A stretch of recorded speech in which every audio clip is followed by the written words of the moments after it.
हमारा अभी का टॉपिक रहेगा कंट्रोल यूनिट, जो हम पहले इसको पढ़ चुके हैं। इससे प्रीवियस हमने रजिस्टर तक पढ़ लिया था हमारी पिछली वीडियो के अंदर। मैंने डिसीजन लिया है कि हम जो आगे नेक्स्ट वीडियोस आएंगी वो छोटी वीडियो आएगी, जैसे मतलब देखने में भी आपको एक इरिटेशन टाइप हो जाता है कि लंबी वीडियोज़ को ज़्यादा नहीं देखा जाता।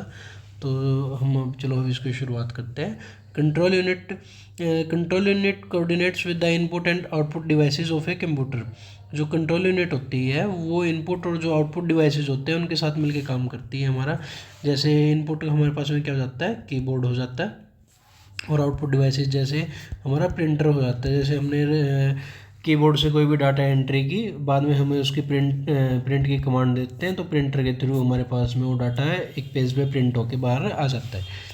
It directs the computer to carry out the stored program instruction by communicating with the ALU arithmetic logic unity के साथ में, एंड द रजिस्टर जो डाटा हमारे पास में ऑलरेडी स्टोर है उसके साथ में ये काम करने के लिए बोलता है सिस्टम को, और उसके बाद में हमें वो डाटा एक पेज पे हमें प्रिंट होके मिल जाता है।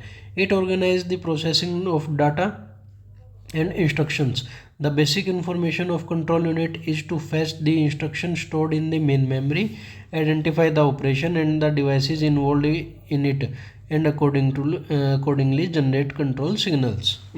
जो हम डाटा प्रोवाइड करते हैं उस पर वर्क करके एक उसको बाहर आउटपुट के फॉर्म में हमें वो डाटा है उसको सोल्व करके, कुछ जैसे आपने कोई सम दिया है इनपुट के अंदर, कोई भी हमने क्वेश्चन राइज किया है, तो वो उस चीज़ को एज ए आंसर हमें वो प्रोवाइड कर देता है कंट्रोल यूनिट के साथ में। Memory unit, this unit is responsible to store program और data on a temporary and permanent basis.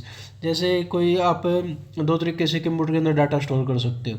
एक टेम्परेरी तौर पे कि हमें अभी आधा घंटा काम करना है, 1 घंटा काम करना है, तो हमें वो 1 घंटे के लिए डाटा चाहिए। उस आप वो लाइक पेन ड्राइव यूज़ कर सकते हो। आप पेन ड्राइव को आपने इजेक्ट कर लिया तो डाटा जो पेन ड्राइव से रिलेटेड था वो एग्जिट हो गया, तो आप उस पर कोई काम नहीं कर सकते। कोई एक्सेल सीट होगी, कोई पीपीटी होगी, आप उस पर काम कर सकते हो। इट हैज़ प्राइमरी मेमोरी और main memory and the secondary memory auxiliary memory. Primary memory जो मेन मेमोरी होती है ये आपकी टेम्परेरी होती है, और ये परमानेंट मेमोरी में काम करती है।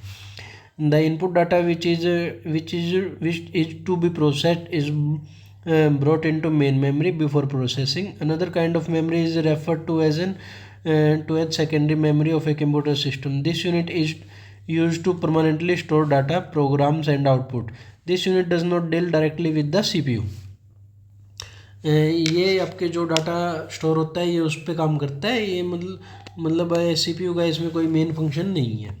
Micro processor, it is the controlling element in a computer system and is sometimes referred to as the chip, microprocessor and the main hardware that drives the computer. It is a large printed circuit board which is used to all electronic systems such as computer, calculator, digital system, etc. The speed of CPU depends upon the type of microprocessor used. जैसे आपने देखा जो पुराने हमारे पास में हमारे CPU होते थे, मतलब जो सिस्टम होते थे, जब हमें को डाटा या फिर नेट पे ब्राउजिंग करते थे तो वो स्लो होता था। क्यों? क्योंकि उसके अंदर पुराने IC और चिप ट्रांजिस्टर वगैरह लगे हुए थे। लेकिन जो अभी नए लेटेस्ट आ रहे हैं वो आपको कुछ मिली सेकेंड्स के अंदर आपको रिजल्ट प्रोवाइड कर देते हैं। जैसे आपने 2+2 लिखा तो ऑन द स्पॉट आपको 4 प्रोवाइड कर देता है। लेकिन जो पुराने होते थे, आज से अगर हम 20-30 साल पहले की बात करें, ज़्यादा नहीं तो थोड़ा उसके अंदर समय लगता था, कुछ माइक्रो सेकेंड का समय लगता था वो। हमारा अगला टॉपिक क्या है इसके अंदर, मेनली मदरबोर्ड को हम डिस्कस करेंगे। मदरबोर्ड क्या होता है? मदरबोर्ड जो कंप्यूटर का जितना वर्क होता है वो मदरबोर्ड के अंदर होता है। The main circuit board contain in an computer is called motherboard. अगर आप किसी चीज़ के अंदर से उसका मदरबोर्ड निकाल देते हो किसी CPU के अंदर से, तो वो नल एंड वॉइड हो जाता है, उसको कोई काम का नहीं रहता, पूरा कबाड़ हम उसको डिक्लेयर कर सकते हैं। It is also known as the main board and logic board of system board and planar board. जो हमारा काम होता है कंप्यूटर का, आपने कुछ भी बोला है उसको, वो सब का सब काम वो मदरबोर्ड के थ्रू ही होता है। उसके अलावा और किसी चीज़, मतलब मदरबोर्ड क्या है? मदरबोर्ड उसकी रीढ़ की हड्डी। अगर आप उसको मदरबोर्ड अगर आपका काम नहीं कर रहा है आपके सिस्टम PC के अंदर, तो उसकी कोई वैल्यू नहीं है। All the other electronic devices and circuit of computer system are attached to this board like ROM, RAM, expansion slots, PCI slots and the USB ports. It also includes controller for devices like the hard drive, DVD drive, keyboard and mouse. जो आपके जितने हम external और internal unit को attach करते हैं वो सब हम मदरबोर्ड के थ्रू कंप्यूटर के साथ में अटैच करते हैं. Component of the motherboard: CMOS battery, fan, SMPS, processor chip, BIOS and बस. जो मैं आपको पहले बता चुका हूँ, ये आपका इंपॉर्टेंट पॉइंट है. बस ये आप इसके बारे में आगे फर्दर डिस्कस भी करेंगे. Interconnection of unit: CPU sends data, instruction and information to the component inside the computer as well as to the peripheral devices attached to it. A bus is a set of wire. ये important है, main important topic का आपका इसके अंदर. A bus is a set of wires used for interconnection where each wire can carry one bit of data. Data को लाने ले जाने का काम करते हैं किसी एक जगह से दूसरी जगह पे. आप सिंपल बस का भी हमारी रोज़मर्रा की ज़िंदगी के अंदर यही काम होता है. In other words, bus is a set of electronic signal pathways that allows information and signal to travel between component inside और आउटसाइड ऑफ दिस सिस्टम. ये ट्रैवलिंग का काम करता है. मैं इसको ज़्यादा आप नाम से भी आप इसको सिंपली समझ सकते हो कि बस का इंटरनल क्या काम होता है, बेसिकली क्या काम होता है. A computer bus can be divided into two types. Internal bus: the internal bus connects component inside the motherboard like CPU and system memory. It is also called the system bus. Internal bus includes following buses: the command to access memory और input output devices is carried by the control bus. जो input और output devices को data को control करने का काम करती है उसको हम कंट्रोल बस बोलते हैं. फिर the address of the input and output devices और memory is carried by the address bus. जो उस डाटा का एड्रेस प्रोवाइड करती है उसको हम क्या बोलते हैं, एड्रेस बस बोलते हैं. Data to be transferred is carried by the data bus. जो डाटा को ट्रांसफ़र का काम करती है वो डाटा बस कहलाती है. External bus: it connects the different external devices, peripheral, expansion slots, input output ports and drive connection to the rest of the computer. It is also referred to as the expansion bus.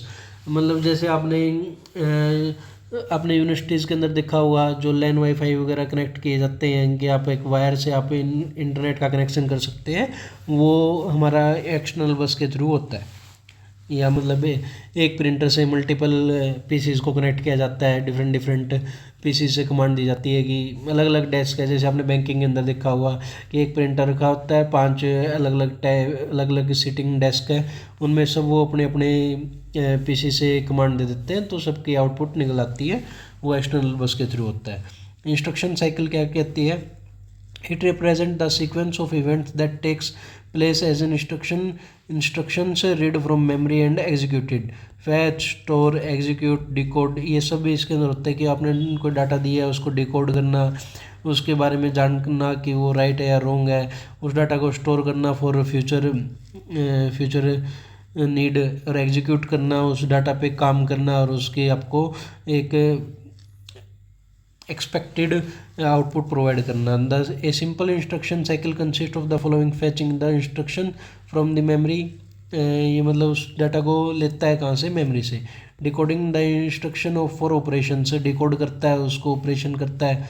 Executing the instruction से उस चीज़ पे काम करता है. Storing उस चीज़ को store करता है. इन अब स्टेप 1 एंड 2 आप ये टिटबिट्स आपके इसके इंपॉर्टेंट पॉइंट क्या है हमारे पास में? Titbits UPS uninterruptible power supply. UPS जैसे इसका मेन काम क्या होता है? जैसे हम कोई काम कर रहे हैं और एक पॉइंट पे लाइट चली जाती है तो हमारा सिस्टम बंद ना हो, आपके पास में इतना समय हो 5, 7, 10 मिनट का कि आप अपना जो भी काम है उसको जल्दी आप उसको बैकअप कीजिए और उसको सिस्टम को बंद कर दीजिए. क्योंकि ये आपको विंडो जाने का आपको डाउट रहता है या फिर आपका डाटा लॉस्ट होने का ज़्यादा चांसेस रहते हैं उस पीरियड के अंदर, इसलिए आपको ज़्यादा हार्म ना हो, इसलिए यूपीएस का हम यूज़ करते हैं. आप इसको ज़्यादा देर तक यूज़ नहीं कर सकते, लाइक कि आप चाहे कि मैं आधा 1 घंटा यूज़ करूँ, आधा या 1 घंटा, वो ऐसा पॉसिबल नहीं है. ये मेनली आपको 5-10 मिनट ही इलेक्ट्रिसिटी प्रोवाइड करता है। Is an electrical apparatus that provides emergency power to a load when the input power source or main power fails. Power strip is an electrical device that is used to expand the capacity of a wall outlet in terms of the number of devices it can accommodate. Instruction code, a group of bits that instruct the computer to perform specific operation. Instruction code कोई भी जो भी हमने उसको data provide किया उस पर perform करने के लिए। आज तो हम इतना ही करते हैं, इसके बाद में हमारी नेक्स्ट वीडियो हम इसके क्वेश्चन करेंगे। आज के लिए थैंक यू सो मच, बने रहिए। और जो नया है प्लीज़ इसको सब्सक्राइब कीजिए and like. Thank you so much.